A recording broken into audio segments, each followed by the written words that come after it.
21 septembre. En ceci est l'amour, non en ce que nous ayons aimé Dieu, mais en ce que lui nous aima et qu'il envoya son Fils pour être la propitiation pour nos péchés. Le Père a envoyé le Fils pour être le sauveur du monde. 1 Jean 4, versets 10 et 14. Les chemins du ciel. Messieurs, je vais aller au ciel. Comment dois-je m'y prendre? Que dois-je faire? Pour entrer au ciel, il vous faut aimer votre prochain comme vous-même et obéir aux commandements de Dieu. Oh, votre réponse me désole.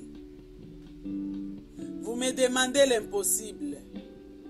Je n'arrive pas à obéir à tous les commandements de Dieu.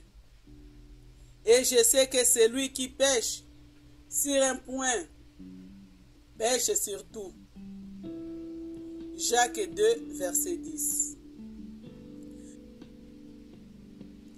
Placé sur ce terrain, je me rends compte que jamais je ne serai sauvé.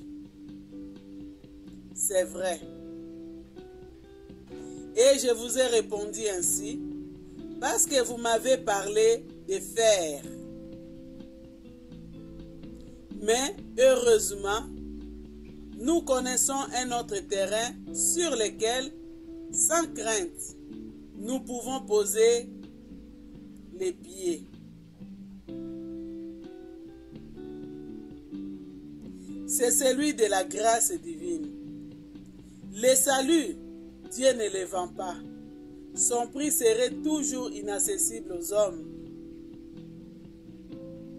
Il les donne. Votre dette envers Dieu est immense et elle grandit chaque jour. Mais Christ, le Fils de Dieu, est venu du ciel pour vous sauver. Sur la croix, il a payé votre dette. Il a expié vos péchés.